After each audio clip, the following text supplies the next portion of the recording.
الحمدللہ رب العالمین والصلاة والسلام علی رسولہ محمد وعلی آلہ وصحبہ اجمعین اما بعد۔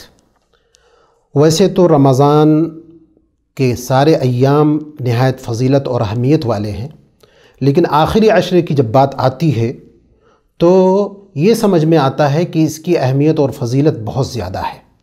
اس کا اندازہ اس بات سے لگا سکتے ہیں کہ پیارے حبیب صلی اللہ علیہ وسلم کے بارے میں اما عائشہ رضی اللہ عنہا فرماتی ہیں، بخاری اور مسلم کی روایت ہے، کان النبی صلی اللہ علیہ وسلم اذا دخل العشر احیا اللیل وایقظ اہلہ وشد مئزرہ، کہ جب آخری عشرہ رمضان کا آتا تو آپ صلی اللہ علیہ وسلم شب بیداری کرتے، اسی طرح اہل و عیال کو جگاتے، اسی طرح کمر بستہ ہو جایا کرتے تھے۔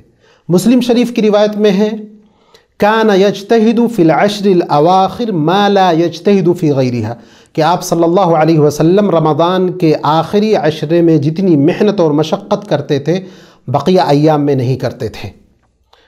تو ان دونوں حدیثوں سے یہ بات پتہ چلی کہ آپ صلی اللہ علیہ وسلم اس کا خصوصی اہتمام کرتے تھے۔ ہم لوگوں کو کیا کرنا چاہیے ان دونوں حدیثوں کی روشنی میں؟ پہلی بات یہ کہ ہمیں محنت اور انتھک کوشش کرنی چاہیے۔ دوسری بات یہ ہے کہ شب بیداری کرنی چاہیے، اور وہ بھی عبادات کے ذریعے، قرآن کی تلاوت کے ذریعے اور مختلف عبادتیں جو ممکن ہوں ان کے ذریعے ہم کو انتھک محنت اور کوشش کرنی چاہیے۔ اسی طرح جو مباحات ہیں، جائز چیزیں ہیں، اس سے کنارہ کش ہونا چاہیے۔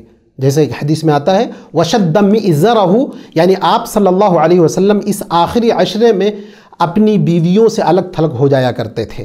اسی طرح کھانا پینا ہے، زیادہ انسان نہ کھائے پیے، ہلکا کھانا لے تاکہ عبادات میں اس سے اس کو تقویت ملے اور سستی میں نہ مبتلا ہو۔ اسی طرح اپنے اہل و عیال کو جگانا ہے عبادت کے لیے، اور خصوصاً فرائض کی انجام دہی کے لیے ضرور ضرور بلکہ زبردستی جگانا ہے۔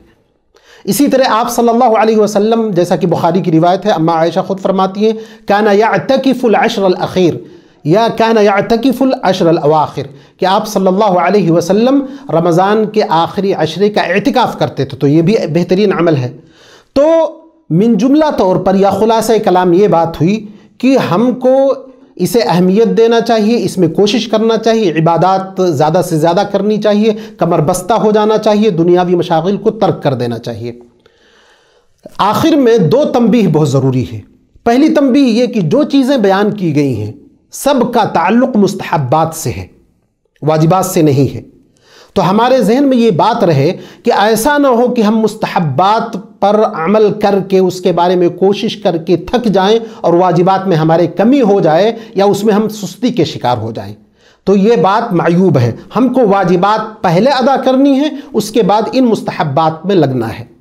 دوسری بات یہ ہے کہ یہ راتیں یا ایام عبادات کے ہیں، ہم کو ان راتوں میں شب بیداری کرتے ہوئے تقاریر کا سلسلہ نہیں چلانا چاہیے۔ اس میں کوئی قباحت نہیں کہ وقتی طور پر یا کچھ وقت کے لیے پند و نصیحت وعظ کیا جائے اور لوگ اس سے مستفید ہوں، اس میں کوئی حرج کی بات نہیں، لیکن پوری رات تقاریر کا سلسلہ جاری رکھنا اور لوگوں کو اسی بہانے جگا کر کے رکھنا، یا یہ کہ یہ سمجھنا کہ لوگ ورنہ جاگیں گے ہی نہیں اگر تقاریر کا سلسلہ یا خطبات یا وعظ اور پند و نصیحت کا سلسلہ جاری نہیں ہوگا، تو یہ ہماری کمی ہے۔ ہم کو کوشش کرنی چاہیے کہ زیادہ سے زیادہ لوگوں کو موقع دیا جائے کہ وہ اس رات میں ان تمام راتوں میں جاگ کر کے اللہ کی عبادت کر سکیں۔ یہ چند باتیں تھیں اس سلسلے میں۔